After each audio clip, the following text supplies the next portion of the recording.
노후 준비 잘하고 계십니까? 예, 저도 이 질문에는 답을 잘 못하겠습니다. 많은 분들이 평생 바쳐 마련한 자산이 집 한 채에 묶여 있어서 노후 자금 마련이 쉽지 않다는 말씀들 많이 하시죠. 그래서 많이 거론되는 해법이 주택연금입니다. 어떻게 활용해야 하는 건지 오늘 이영주 연금박사 상담센터 대표 알아보도록 하겠습니다. 대표님 어서 오십시오. 네, 반갑습니다. 네, 이영주입니다. 반갑습니다. 네. 이게 뭐 우리가 주택연금 말은 많이 들어봤는데 네. 구체적으로 어떤 이게 제도인지 잘 모르는 분들도 많이 계실 네. 거예요. 이 제도에 대해서 좀 설명을 부탁드릴게요.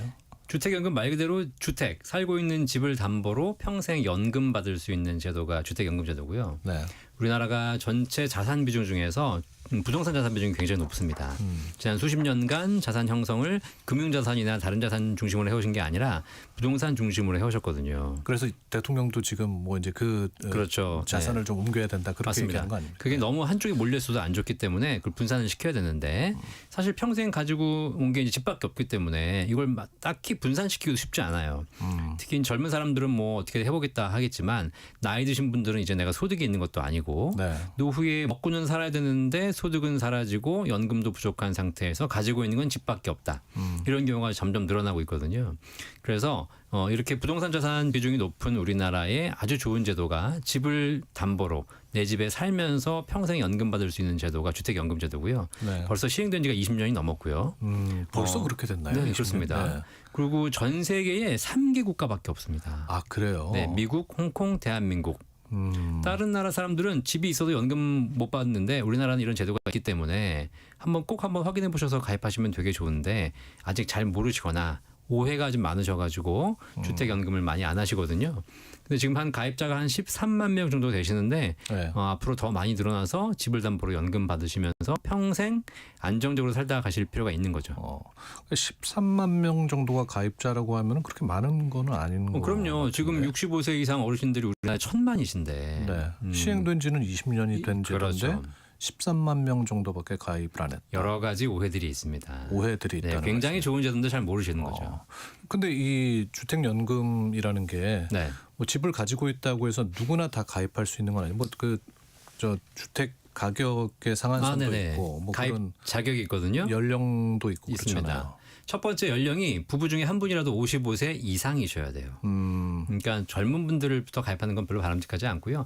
55세 넘으셔야 되는데 실제로 55세 된다고 해서 바로 가입하시는 것도 바람직하진 않아요. 네. 너무 일찍 가입하게 되면 좀 그런 게 있기 때문에 평균적으로 가입하시는 연령대가 한 70세 정도 됩니다. 근데 이제 55세 넘으면 가입할 수 있다. 그렇죠. 네. 그다음에 주택도 모든 주택은 가능하지만 가격 기준이 있어서 공시가격 기준으로 12억 원 이하인 경우에만 가능합니다. 그러니까 비싼 집, 내가 뭐 강남에 살면서 20억, 30억짜리 집을 가지고 있다. 이런 집은 주택연금 가입이 안 되고요. 네. 이 또 주택연금 자체가 국가에서 약간의 지원이 또 있는 거기 때문에 서민들을 위해서 만든 제도거든요.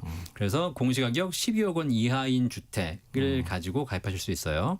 다주택자도 가입이 가능합니다. 다만 내가 보유한 주택의 공시가격의 총 합계액이 12억 원 이내인 경우에 네. 가입이 가능한 거고요. 또 한 가지 기준이 뭐냐면 실거주 하고 있어야 됩니다. 내가 살고 있는 집으로 가입이 가능하지. 내가 뭐 전세 주고 있거나 투자하고 있거나 이런 주택으로는 가입이 가능이 안 되고요. 결국은 이제 12억 원 이하에 내가 살고 있는 집으로 가입하실 수 있겠습니다. 아니 그래서 저는 궁금한 게 가입자가 13만 명밖에 안 된다 그래서 네.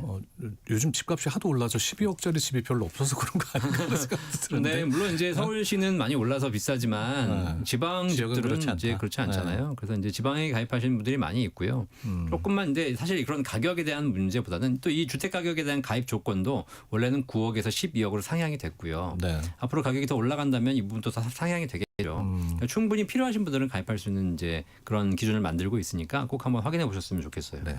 그러면 이제 우리 대표님 상담을 하시다 보면은 이게 실제로 필요하신 분들은 지금 나한테 돈이 필요한 분들이잖아요. 뭐 그렇죠. 생활비라든지 네, 네. 뭐 세금을 네. 내야 되는 이슈들이. 네, 이게 노후가 되면 소득이 끊기지 않습니까? 뭐 이제 근로도 못하고 사업도 못하고 그러면 노후에 소득이 필요한데 갑자기 은퇴했다고 해가지고 관리비가 사라지고 뭐 먹을 걸 줄이고 이럴 수 있는 건 아니잖아요.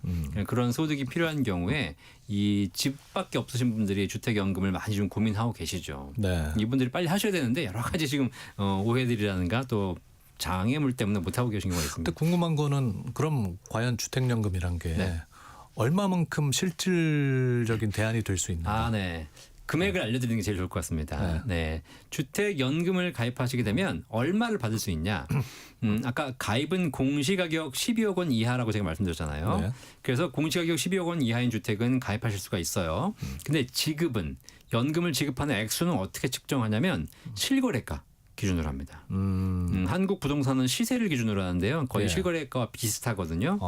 자, 그러니까 실제로 내가 공시가격은 5억이지만 네. 실거래가는 7억이다. 그럼 7억에 해당하는 주택연금을 받을 수 있는 거예요. 그럼 얼마를 받냐? 가입하는 연령에 따라 약간 다릅니다. 일찍 가입할수록 매달 지급받는 금액은 좀 작아지죠. 그렇겠네요. 오래 받아야 되니까. 하지만 내가 나이가 들어서 점점 늦게 가입할수록 한 번에 지급받는 금액은 올라가는데요. 가장 많이 가입하신 연령대가 70세이기 때문에 70세에 가입했을 때 내 집이 시세 1억이다 네. 라고 하게 되면 월 30만 원 받습니다. 1억당 30만 원. 네. 그러니까 내 집의 시세가 한 5억 된다?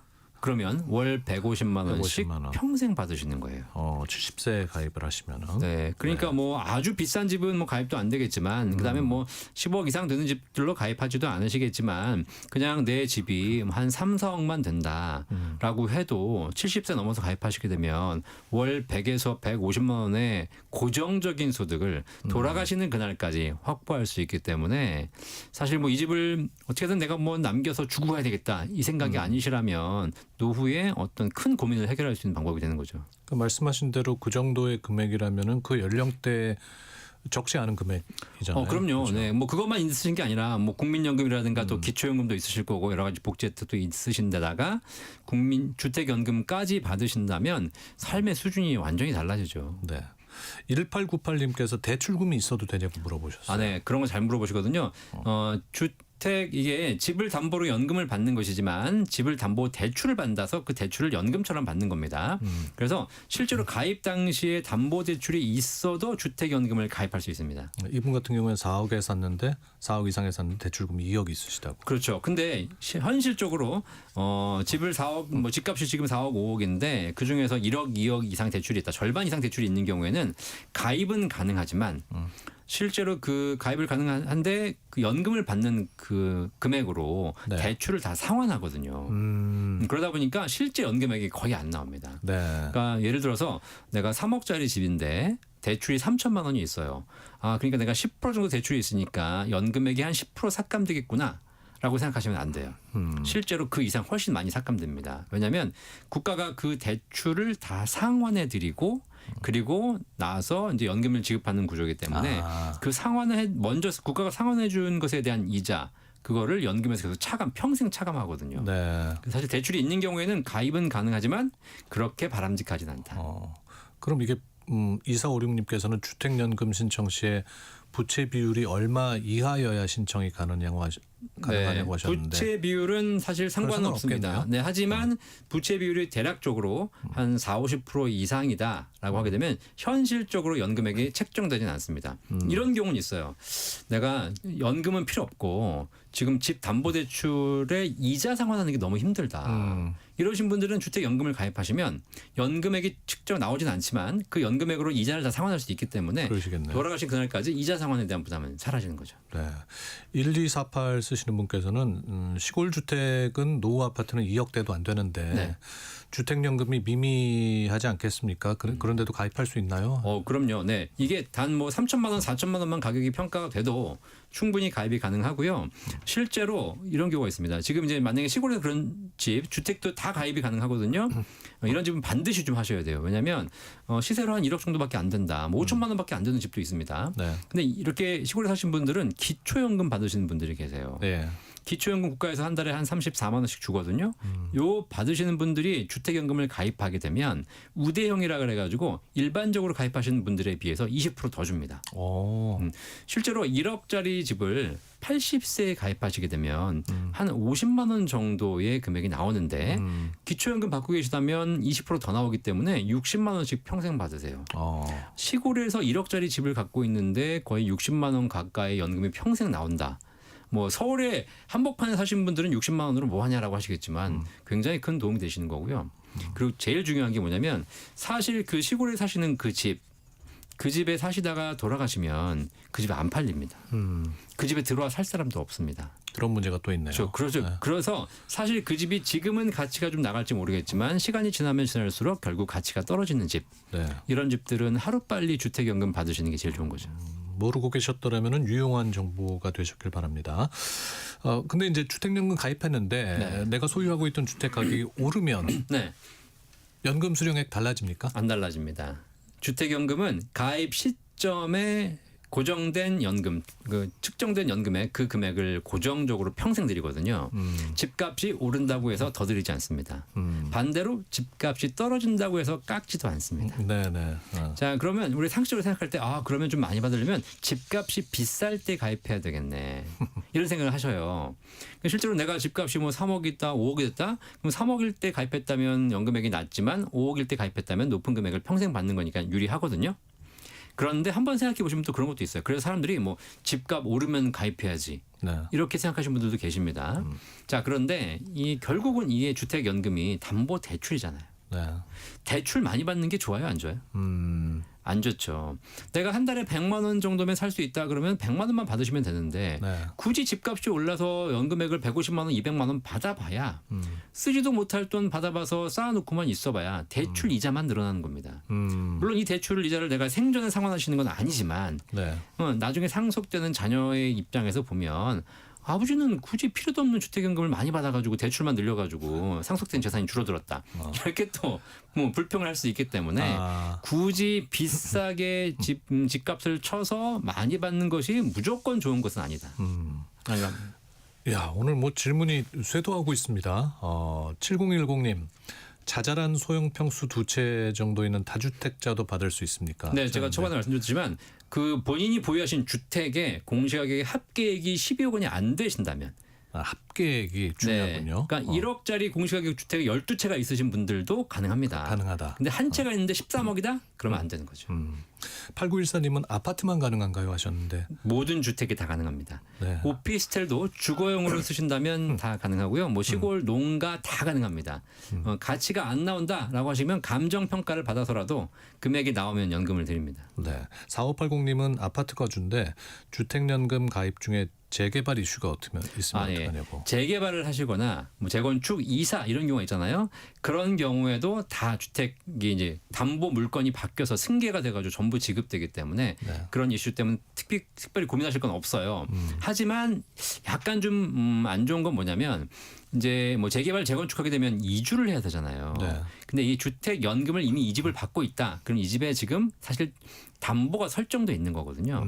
그래서 그런 경우에는 이주하는 기간 동안 이주비 지원이 안 될 수 있어요. 담보가 이미 설정돼 있기 때문에. 그래서 재건축하시는 분들에게는 약간의 불편함은 있을 수 있습니다.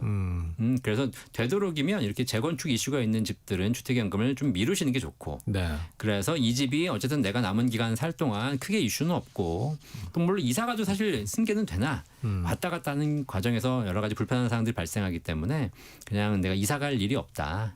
이런 경우에 주택연금을 하시는 게 제일 좋고요. 그래서 네. 보통 70대 이후에 주거가 안정된 이후에 많이 하십니다. 이게 주택연금 받으면 자식에게 집 못 물려줍니까? 주택연금 받는다고 해가지고 명의를 뺏긴다. 국가가 가져간다. 이렇게 알고 계신 분들이 계신데 그렇지 않고요. 본인의 명의가 그대로 유지되는 것이고 네. 그러면 주택연금 받다 돌아가시게 되면 자녀가 상속을 받게 됩니다. 상속을 받았는데 아버지가 연금을 많이 받아가셔가지고 결국 연금이라는 것이 대출이잖아요. 네. 대출을 많이 받아가셔가지고 상속을 받았는데 집값이 5억인데 아버지가 7억을 받아가셨어요. 합쳐보니까. 그러면 자녀가 2억을 토해낼 필요는 없어요. 국가가 그건 보증하기 때문에 네. 자녀는 그냥 상속을 포기하면 되는 것이고 그러면 그 자녀가 상속을 뭐 토해낼 일은 없습니다. 네. 반대로 집값은 5억인데 아버지가 좀 일찍 돌아가셔가지고 3억밖에 안 받고 돌아가셨다. 네. 그럼 2억이 남잖아요. 그럼 그거는 승계가 되는 겁니까? 그렇죠. 그럼 자녀가 어떻게 하는 거냐? 자녀가 집을 받아서 그 집을 팔아서 3억 쓰고 가신 3억을 이제 은행에다 갚고 나머지 2억은 본인이 챙기면 되는 것이고 이 집이 더 올라갈 것 같다? 그럼 자녀가 그 집을 안 팔고 그 집 담보로 대출 받아서 갚든가 본인이 현금으로 3억을 갚으면 그 집은 자녀 것이 되는 것이기 때문에 기본적으로 이 주택연금은 그 상속에 문제가 생기는 건 아니다. 네. 그러니까 조재희님의 질문이 해결이 됐네요. 주택연금을 수령하고도 자녀에게 상속이 되는 건가요? 물으셨는데 네. 상속이 된다는 말씀. 그 좋은 거죠. 가능하다는 남으면 말씀이죠. 자녀가 가질 수 있고 모자라도 자녀가 거기다 그걸 부담할 필요가 부담할 없는 필요 거니까 없다. 굉장히 좋으신 거죠. 네. 이게 주택연금도 신중해야 될 필요가 있을 것 같아요. 아까 말씀하셨듯이 너무 일찍 가입할 필요는 없다고 네. 하셨고. 맞습니다. 너무 일찍 가입하시게 되면 금액이 너무 적고 그다음에 그 금액이 고정적으로 나오긴 하지만 그래도 좀 부담이 더 커질 수 있고요. 결국은 이것도 대출이 아닙니까? 대출. 물론 그 대출을 생전에 상환하지는 않기 때문에 가입자가 대출 상환에 대한 부담을 느끼실 필요는 없지만 네. 그런 부분이 있고요. 중간에 혹시라도 이 변동이 생겨서 해지하실 수도 있어요. 해지도 가능해요? 가능합니다.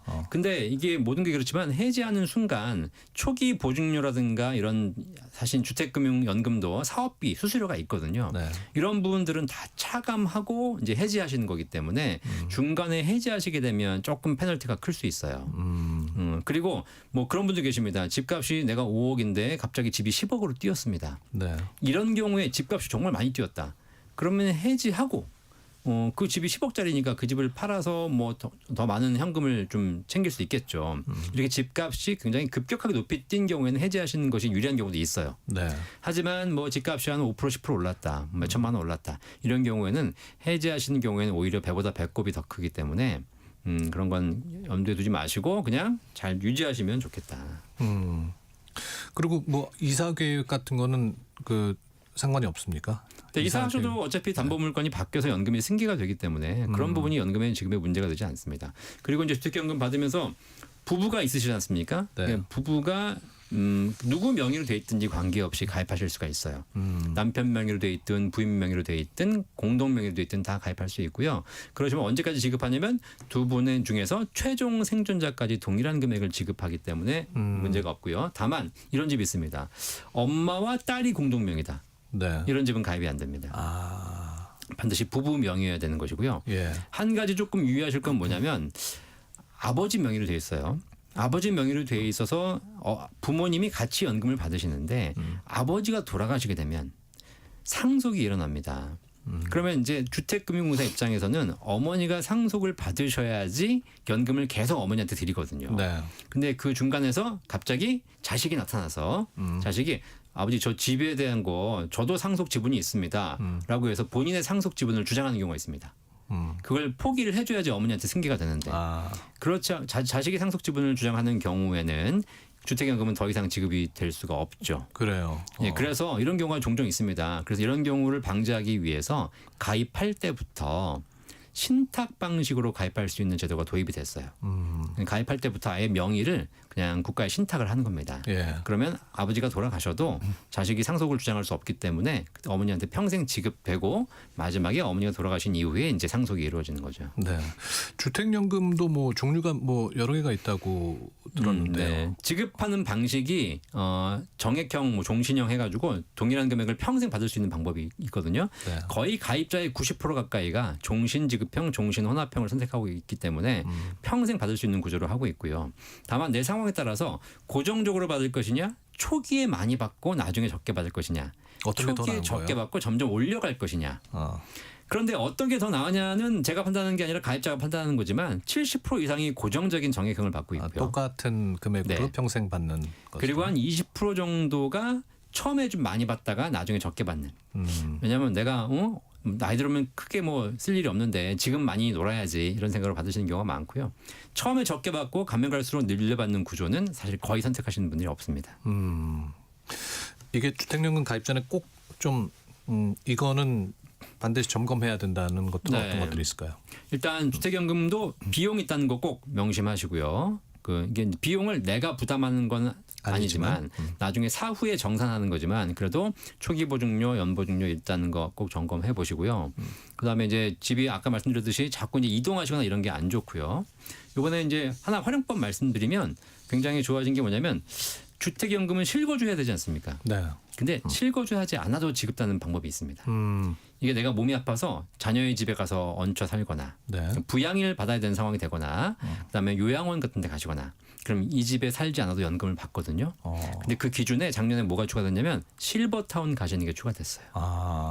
자, 그럼 어떤 일이 벌어지냐면 내가 이 집을 담보로 연금을 100만 원 받아요. 그리고 이 집에 살지 않고 실버타운을 갑니다. 네. 실버타운을 가는 순간 이 집이 B죠.